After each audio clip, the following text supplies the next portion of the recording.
Dr. Elena Rodriguez stared at her computer screen in the Mars transit station. The numbers did not make sense. Something big was coming toward Earth from deep space, very big. She checked the readings 3 times before calling her boss.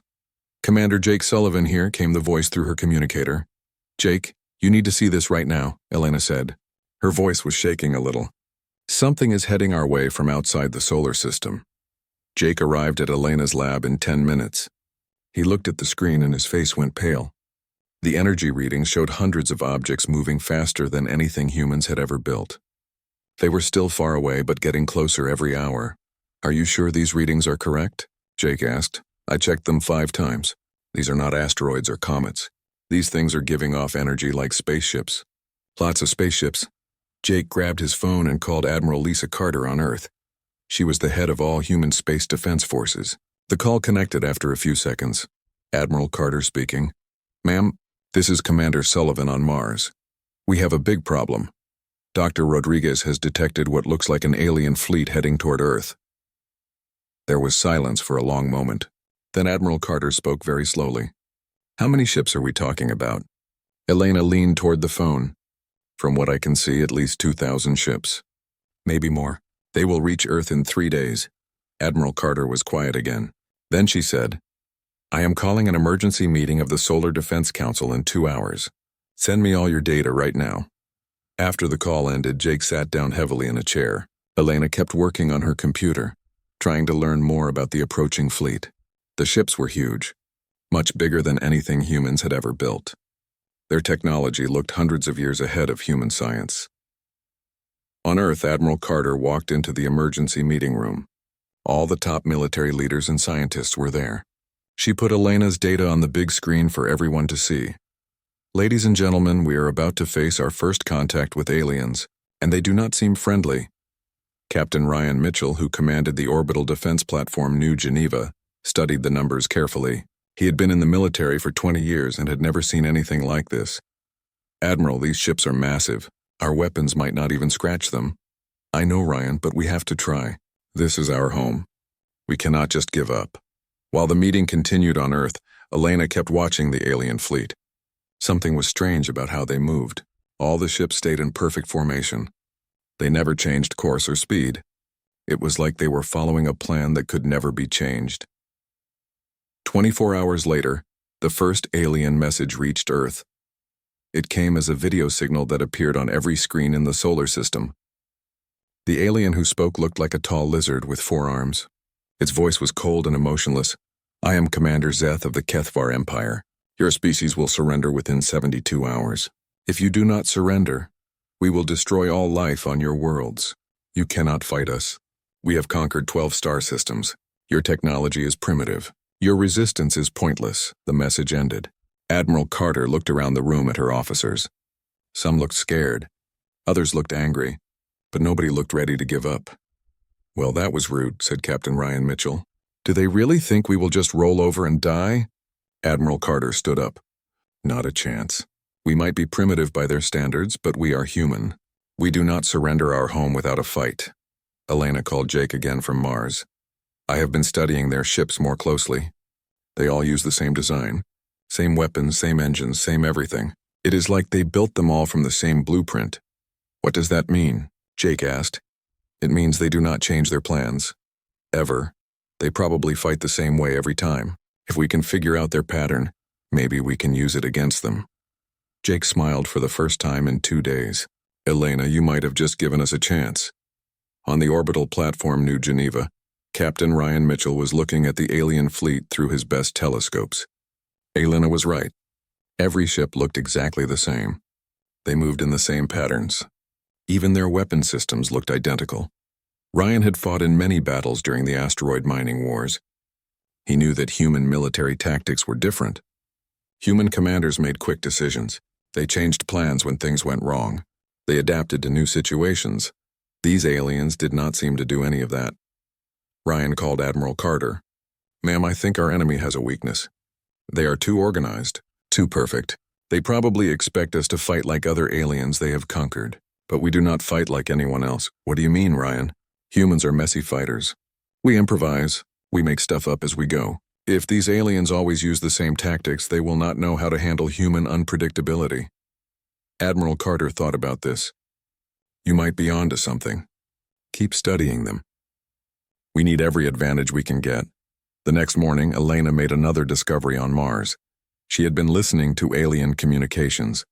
Most of it was in their language, which she could not understand. But some signals were in simple math and physics.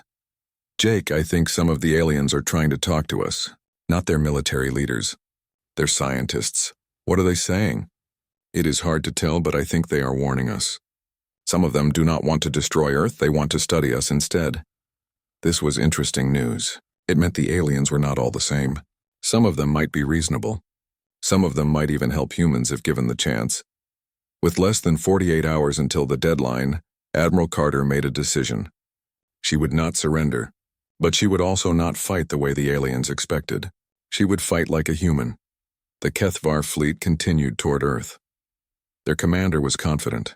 Humans were just another primitive species. This would be an easy conquest. The Kethvar had done this many times before, but Commander Zeth had never fought humans before. He had no idea what was coming. Admiral Lisa Carter stood in the main command center on Earth. She had 36 hours before the alien deadline. Every military leader in the solar system was waiting for her orders. But Lisa was not thinking about military tactics right now. She was thinking about humans. "Get me Chief Engineer Amy Watson on Mars," Lisa said to her communications officer. Amy Watson was fixing a mining ship engine when her communicator buzzed. She wiped grease off her hands and answered the call. Amy had been an engineer for 15 years. Before that, she had built race cars on Earth. She was very good at making things work better and faster. "Amy, this is Admiral Carter. I need you to do something that sounds crazy." "I like crazy, Admiral. What do you need?"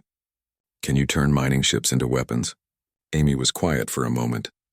Then she started laughing. "Admiral, you just asked the right person. Give me 12 hours and I can turn a garbage truck into a battleship." While Amy got to work on Mars, Admiral Carter called other people who were not soldiers. She called Lisa Park, who made video games on Earth. She called Tony Garcia, who built robots for asteroid mining. She even called Danny Cruz, who flew cargo ships between planets. "Why are you calling civilians?" asked Colonel Steve Barnes. He was Admiral Carter's second in command. "We need real military equipment for this fight." "Steve, the aliens expect us to fight like a military.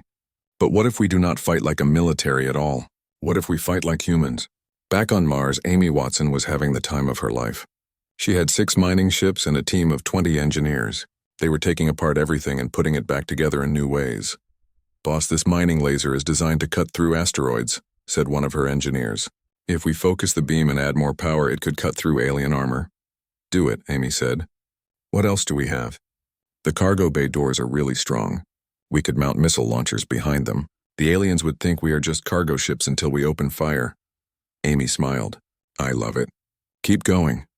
Dr. Elena Rodriguez was still studying the alien fleet from her lab. She had made friends with some alien scientists using math and physics. They could not speak the same language, but science was universal. One alien scientist had sent her information about Kethvar military tactics. Elena could not believe what she was reading. The aliens had used the same battle plan for over 1,000 years. They never changed it because it always worked. Elena called Jake Sullivan. "Jake, you have to hear this. The aliens fight the same way every single time. First they send scouts. Then they attack the strongest targets. Then they demand surrender. If the enemy does not surrender, they destroy everything." "That sounds pretty effective," Jake said. "But Jake, they have never fought anyone who did not follow the same pattern. Every species they conquered had organized militaries with clear command structures. The aliens always knew who was in charge and where the important targets were." "So what are you saying?" "I am saying we do not have to fight them like a military. We could fight them like a bunch of individual humans who all have different ideas." On Earth, Lisa Park was working with Admiral Carter's tactical team. Lisa had designed strategy games for 10 years. She understood how different types of players thought and acted. "Admiral, in my games, the players who win are not the ones with the best equipment. They are the ones who think differently than everyone else." "Explain that, Lisa." "Most players follow predictable patterns, but the best players do random things that surprise their opponents. If these aliens always fight the same way, then random human behavior will confuse them." Admiral Carter was starting to understand. Humans were not just going to fight the aliens, they were going to outthink them. Captain Ryan Mitchell was preparing his defense platform for battle, but he was not preparing it like a normal military base. He was preparing it like a human would. Ryan had given every single person on his platform the authority to make their own decisions during the fight. Normally, military units followed orders from the top, but Ryan was telling his people to ignore orders if they had a better idea. "Sir, that goes against everything we learned in military school," said his second-in-command. "Good," Ryan said. "The aliens probably studied our military schools, but they did not study human creativity." Amy Watson finished her first converted mining ship. It looked exactly like a normal cargo vessel from the outside, but inside it was packed with weapons that no military engineer would ever think to build. The main mining laser had been turned into a cutting beam that could slice through the hull of any spaceship. The ore processing equipment had been converted into a factory that could build missiles during the fight.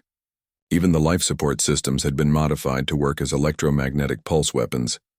"Amy, this is amazing," said Jake Sullivan when he saw the finished ship. "But will it actually work in battle?" "Jake, this ship was built by humans who have been solving impossible problems their whole lives. It will work because we made it work." Tony Garcia arrived on Mars with 50 mining robots. But these robots had been reprogrammed to think like soldiers. More than that, they had been programmed to think like human soldiers. "Each robot makes its own decisions," Tony explained to Amy. "They do not follow a central command. They adapt to whatever situation they find, just like humans do." Admiral Carter received reports from all over the solar system. Amy Watson had converted 47 mining ships into weapons platforms. Lisa Park had created battle software that made random decisions instead of logical ones. Tony Garcia had built 300 autonomous robots that fought like human individuals instead of a robot army. But the most important report came from Dr. Elena Rodriguez. "Admiral, I have been talking to more alien scientists. Some of them are on ships in the invasion fleet. They do not want to destroy Earth. They want to study human culture and technology. Why would they want to study us? Their technology is much more advanced." "That is exactly why, Admiral. Their technology is so advanced that they stopped innovating. They stopped thinking of new ideas. Their entire empire uses the same designs they invented 1,000 years ago." "You mean they are more advanced but less creative?" "Exactly. And some of their scientists think that human creativity could help their entire civilization advance again." Admiral Carter smiled. This was the best news she had heard in 3 days. "Elena, can you get a message to these friendly aliens?" "I think so. What do you want to say?" "Tell them that after we beat their invasion fleet, we would love to talk about science and technology. But first we have to show them that humans do not give up without a fight." The Kethvar fleet was now only 18 hours away from Earth. Commander Zeth was reviewing his battle plans. Everything was ready. His ships would destroy the primitive human defenses in a few hours. Then Earth would surrender just like every other planet. But Commander Zeth had never fought humans before. He had no idea that Amy Watson had turned garbage trucks into battleships. He did not know that Lisa Park had created battle software that made no logical sense.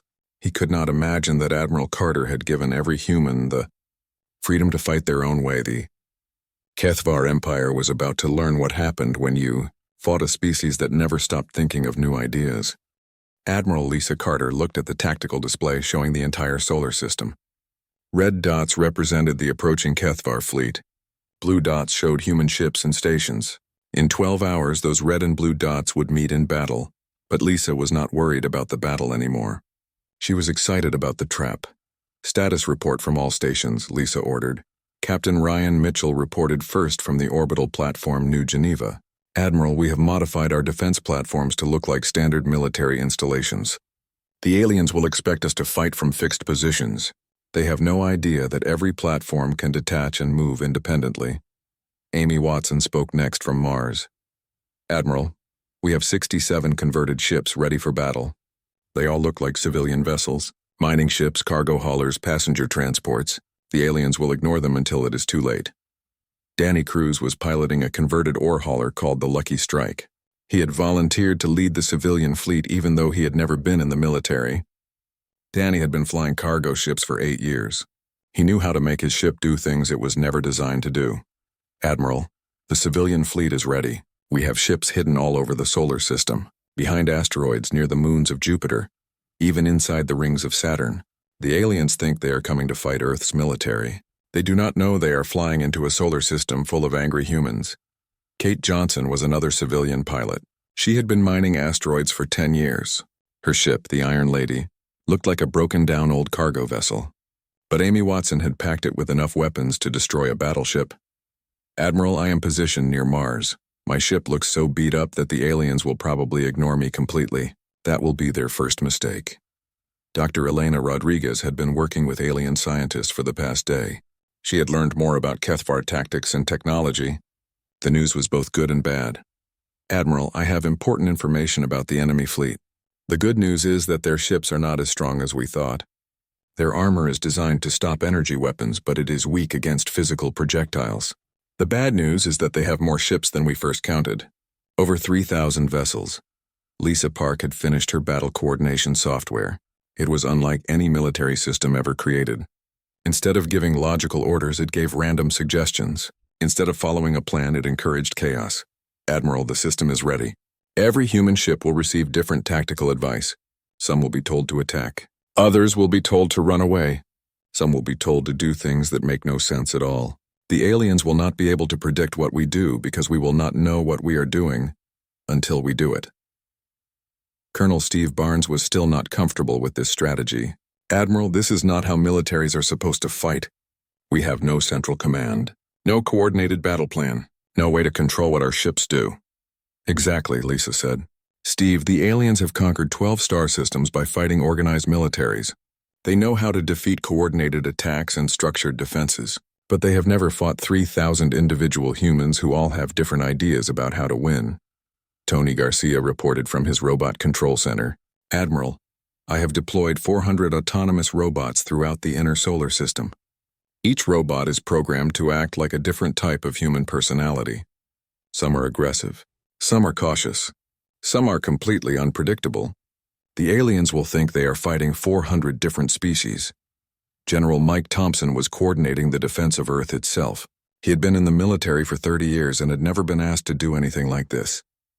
"Admiral, we have positioned our most obvious military units around Earth and Luna. The aliens will see these forces and think they are our main defenses. They will attack these positions first, just like they always do. While they are focused on our decoy forces, the real attack will come from everywhere else." Dr. Elena Rodriguez received another message from alien scientists in the Kethvar fleet. The message was urgent. "Admiral, the friendly aliens are trying to warn us about something. Commander Zeth has ordered his fleet to destroy all human technology instead of capturing it. He wants to make sure that human creativity never spreads to other species." "Why would he do that?" "Because he is afraid, Admiral. The Kethvar Empire has stayed in power by keeping other species from innovating. If humans prove that creativity and individual thinking can defeat superior technology, it might inspire other conquered species to rebel." This changed everything. The battle was not just about defending Earth anymore. It was about proving that free thinking could defeat authoritarian control. Admiral Carter called a final meeting with all her commanders. "Everyone listen carefully. This fight is bigger than just our survival. If we win, we will show the entire galaxy that creativity and freedom are more powerful than rigid control and superior technology. If we lose, the aliens will make sure that no species ever gets the chance to think freely again." Captain Ryan Mitchell understood the stakes. "Admiral, we are ready. Every human in the solar system knows what we are fighting for. We are not just defending our homes. We are defending the right to think our own thoughts and make our own choices." Amy Watson added, "Admiral, these aliens may have better technology, but they do not have human stubbornness. They do not know what it means to refuse to give up. They are about to learn." The Kethvar fleet was now only 6 hours away from Mars. Commander Zeth was confident in his victory. His scouts had identified the main human military installations around Earth and Luna. His battle plan was simple and effective. He would destroy the human military first, then demand surrender from the civilian population.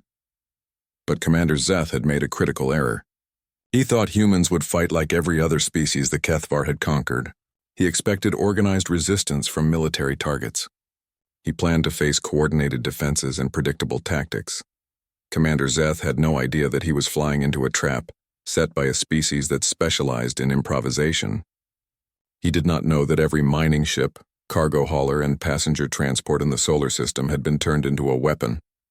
He could not imagine that humans would give up military organization in favor of creative chaos. Most importantly, Commander Zeth did not understand that humans fought differently when they were defending their freedom. The Kethavar Empire ruled through fear and control, but humans became more dangerous when someone tried to take away their independence. Dr. Elena Rodriguez sent one final message to the alien scientists in the Kethavar fleet. Tell your friends to stay away from the fighting. In a few hours, your empire is going to learn what happens when you threaten human freedom. It will not be pretty. Admiral Carter looked at the display showing the positions of every human ship and station in the solar system.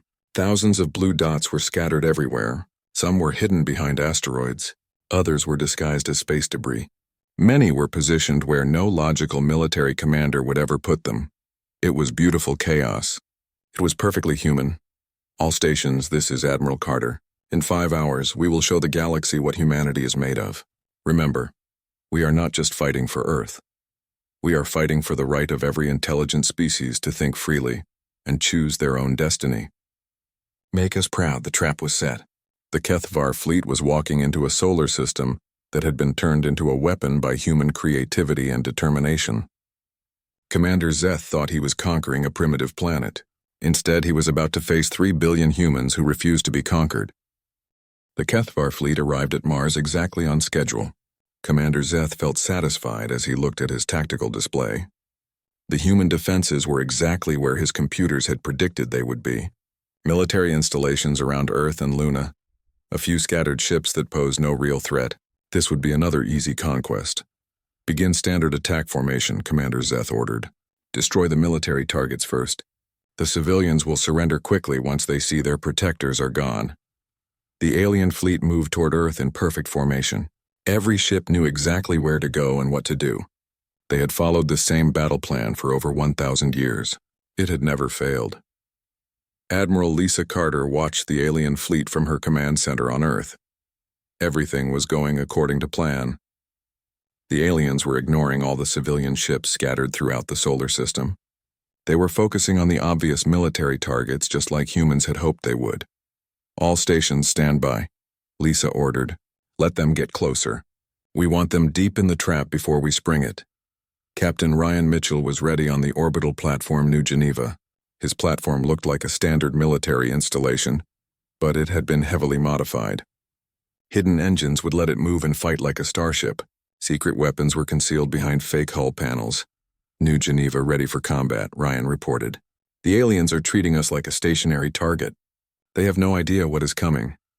Danny Cruz was piloting the Lucky Strike, hiding behind a small asteroid near Mars. His ore hauler looked completely harmless. The alien fleet had passed right by him without a second glance. That was exactly what he had been hoping for. Lucky Strike in position, Danny reported. These aliens just ignored a ship full of weapons because it looks like a garbage truck. This is going to be fun. Amy Watson was aboard the Iron Lady with Kate Johnson. They were pretending to be a disabled cargo ship drifting near Jupiter. The alien fleet had detected them but dismissed them as unimportant. Another perfect position for the human trap. Iron Lady ready, Kate reported. Amy, your weapon modifications are incredible. This old cargo ship has more firepower than most battleships. Kate, wait until you see what a mining laser can do to alien armor, Amy replied with a grin. The Kethavar fleet reached Luna and began their attack on the human military installations there. General Mike Thompson's forces fought back exactly as the aliens expected them to. It looked like a conventional military battle with predictable tactics and weapons. Commander Zeth nodded with approval. The humans are fighting exactly like every other primitive species we have conquered. Their military is brave but hopeless. Begin phase 2 of the attack. But then everything changed. Admiral Carter gave the signal that every human in the solar system had been waiting for. All ships, all stations, all units. Execute Operation Chaos. Show them what humans can do. Suddenly, the Kethavar fleet found themselves under attack from every direction. Ships that had looked like harmless cargo haulers opened fire with weapons that should not exist. Mining vessels that had been ignored began cutting through alien hulls with industrial lasers. Even passenger transport started launching missiles from hidden cargo bays. Danny Cruz fired the first shot. His mining laser, focused and amplified by Amy Watson's modifications, sliced through the hull of a Kethvar battleship like it was made of paper. The alien ship had shields designed to stop military weapons, but nobody had thought to shield against mining equipment. "Lucky strike to all ships," Danny announced. "Mining laser works perfectly. These alien ships are not as tough as they look." Kate Johnson opened the cargo bay doors of the Iron Lady and launched 60 missiles at once.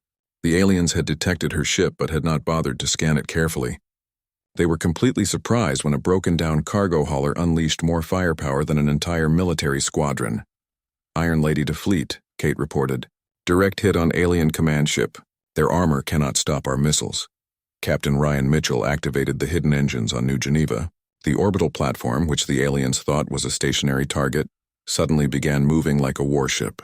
Its disguised weapon systems opened fire on the alien fleet from close range. "New Geneva mobile and attacking," Ryan announced. "The aliens have no idea how to fight a moving space station." All over the solar system, the same scene was playing out. Human ships that had been dismissed as unimportant were revealing themselves to be dangerous weapons platforms. The Kethvar fleet, which had been advancing in perfect formation, suddenly found themselves under attack from hundreds of directions at once. Commander Zeth stared at his tactical display in shock. The orderly battle he had planned was turning into complete chaos. Human ships were appearing everywhere using weapons that made no sense, following no tactics that he could understand. "Report," Commander Zeth demanded. "Where are all these ships coming from?" "Sir, they were here all along," his tactical officer replied. "We detected them but classified them as civilian vessels with no military value." "Then why are they destroying our ships?" The tactical officer had no answer for that question. In 1,000 years of conquest, the Kethvar had never faced an enemy that turned civilian ships into weapons. Lisa Park's chaos software was working perfectly. Every human ship was receiving different orders. Some were told to attack. Others were told to retreat. Some were told to do completely random things that made no strategic sense at all. To the aliens, it looked like humans had gone completely insane. Ships would attack, then run away, then attack again from a different direction. Others would fly in circles while shooting at everything. Some would charge directly at alien battleships with no regard for their own safety. The Kethvar fleet could not adapt to this kind of fighting.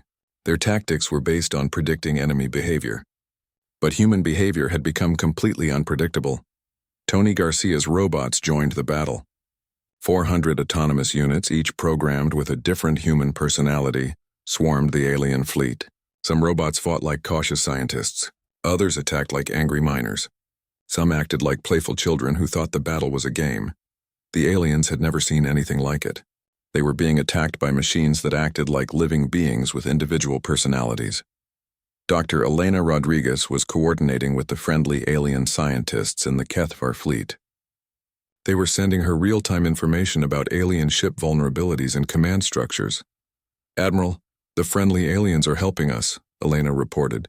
"They are telling us which ships have the most important commanders and which weapon systems are most vulnerable." "Excellent," Admiral Carter replied. "Tell them that after this battle we will welcome them as friends and allies."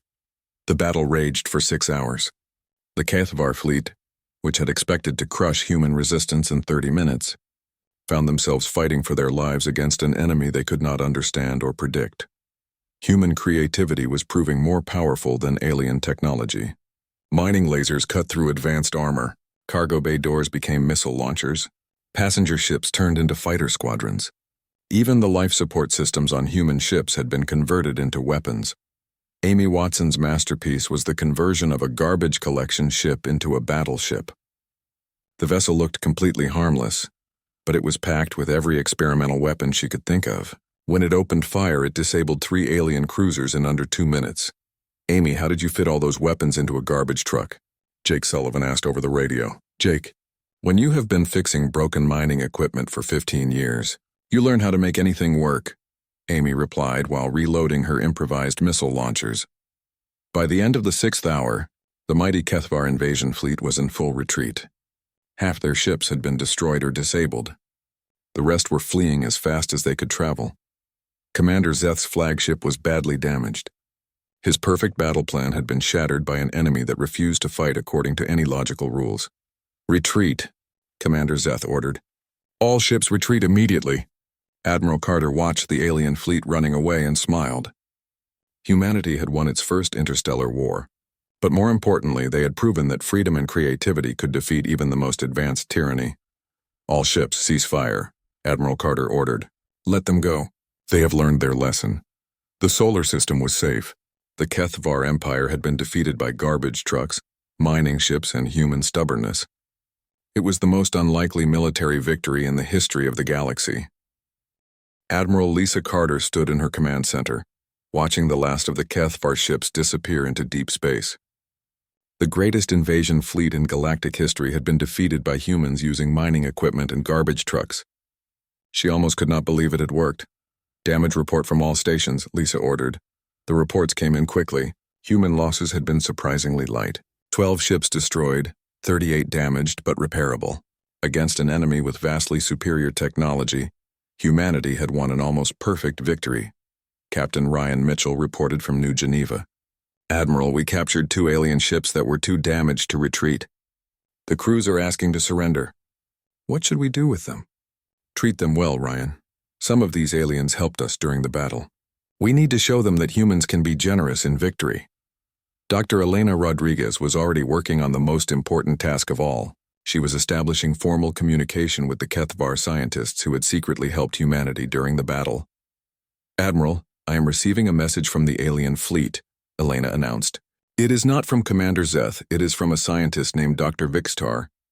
He wants to speak with you directly. The communication came through on the main screen. Dr. Vixtar looked like the other HFY aliens, but his manner was completely different. Where Commander Zeth had been cold and arrogant, Dr. Vixtar seemed curious and excited. Admiral Carter of the humans, Dr. Vixtar said in careful English. I am Dr. Vixtar, Chief Science Officer of the HFY Research Division. I must speak with you about what happened today. Dr. Vixtar, I am listening. Your scientists helped us during the battle. We are grateful for that assistance. Admiral, you do not understand the significance of what you have accomplished. The HFY Empire has conquered species across 12 star systems. Every one of them fought us with conventional military tactics. Every one of them lost because their technology was inferior to ours. But we had inferior technology too, Admiral Carter replied. Yes, but you did not fight like your technology was inferior. You fought like your creativity was superior. And you were correct, Dr. Elena Rodriguez leaned forward. This was the conversation she had been hoping for since the first alien message arrived. Dr. Vixtar, what do you mean by creativity being superior? Dr. Rodriguez, the HFY Empire has used the same technology for over 1,000 years. We have not invented anything new because we believed our existing technology was perfect. But today you showed us weapons and tactics that we never imagined. You turned mining equipment into military weapons. You converted civilian ships into warships. You fought with strategies that our computers could not predict or counter. Amy Watson, who had been listening from her workshop on Mars, could not resist joining the conversation. Dr. Vixtar, why did your people stop inventing new things? Engineer Watson, our empire values order and control above all else. Innovation creates change, and change threatens the existing power structure. For 1,000 years, our leaders have discouraged new ideas, because new ideas might challenge their authority. Admiral Carter began to understand something important. Dr. Vixtar, are you saying that your empire is afraid of creativity? Exactly, Admiral. Commander Zeth was not just trying to conquer Earth. He was trying to destroy human creativity before it could spread to other species. Our leaders fear that if other conquered peoples learn about human innovation, they might rebel against HFY rule. This revelation changed everything. The battle had not just been about defending Earth. It had been about defending the right to think freely and create new solutions to old problems. Danny Cruz spoke up from the Lucky Strike. Dr. Vixtar, what happens now? Will your empire try to attack us again? Mr. Cruz, I do not think so. Commander Zeth has returned to the capital with news of his defeat. The HFY leadership is in chaos. They cannot understand how a primitive species with inferior technology defeated their greatest fleet. Kate Johnson asked the question that everyone was thinking. Dr. Vixtar, what do you and the other scientists want to do now? Ms. Johnson, over 200 HFY scientists want to defect to human space. We want to study human creativity and innovation. We want to learn how to invent new things again. Most importantly, We want to help other species break free from HFY control. Admiral Carter smiled. This was better than any military victory. Dr. Vicstar, you and your fellow scientists are welcome in human space. But first, we need to establish formal diplomatic relations. Over the next several days, a remarkable transformation began. Human ships met with HFY research vessels at the edge of the solar system. Scientists from both species began sharing knowledge and ideas. Dr. Elena Rodriguez worked closely with Dr. Vicstar to establish the first human HFY scientific exchange. Amy Watson began collaborating with alien engineers to create hybrid technologies that neither species could have developed alone. The results were immediate and impressive.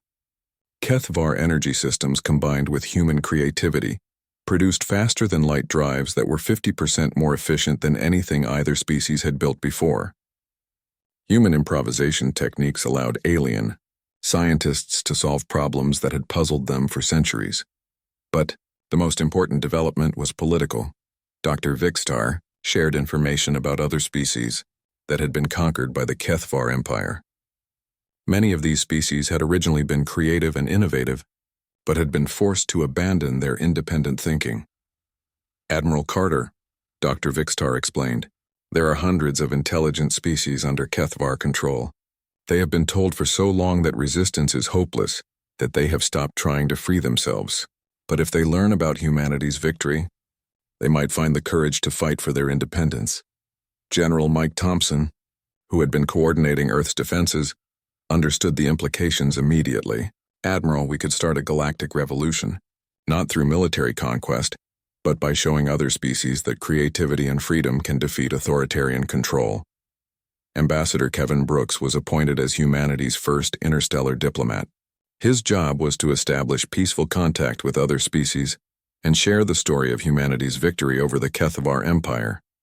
Within 6 months, the effects were spreading across the galaxy. 3 species in the Outer Rim declared independence from HFY rule. 2 more began developing new technologies based on human innovation principles. The rigid structure of the HFY Empire was beginning to crack. Danny Cruz was promoted to captain of the first human-alien joint exploration ship. The vessel, built with both human and HFY technology, was designed to explore beyond the known galaxy and make contact with new species. Captain Cruz, Admiral Carter said during the launch ceremony, your mission is to show the galaxy that different species can work together as equals. Explore new worlds, make new friends, and always remember that human creativity is our greatest gift to the universe. Amy Watson established the Solar System Technical Institute, where humans and aliens worked together to solve engineering problems. Her first major project was designing ships that could travel between galaxies in months instead of years. Dr. Elena Rodriguez became the director of the Interstellar Communication Project. Her job was to maintain contact with resistance movements on HFY-controlled worlds and provide them with technical assistance. The HFY Empire, which had seemed invincible just 1 year earlier, was now facing rebellions throughout its territory. But instead of crushing these rebellions with military force, the Empire was beginning to negotiate. The cost of maintaining control over unwilling populations was becoming too high. Admiral Carter received regular reports about the changing galactic situation. Species that had been enslaved for centuries were declaring independence. New alliances were forming between formerly conquered peoples. The rigid hierarchy of the HFY Empire was being replaced by a loose confederation of independent worlds. Most importantly, innovation and creativity were spreading throughout the galaxy. Species that had been forbidden to develop new technologies were now creating amazing inventions. Artists who had been silenced were producing beautiful works. Scientists who had been forced to follow rigid doctrines were making breakthrough discoveries. Admiral, Dr. Elena Rodriguez reported during one of their weekly meetings, we are receiving messages from over 50 different species. They all want to learn about human methods of problem-solving and innovation. We have accidentally started the largest exchange of ideas in galactic history. Admiral Carter looked out at the stars from her office window.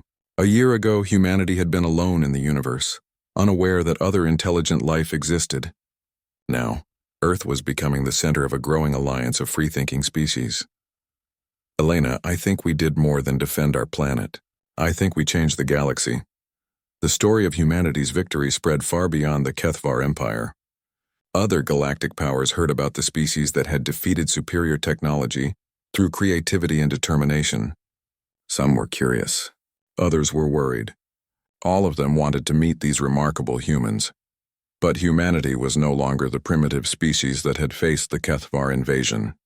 Working with their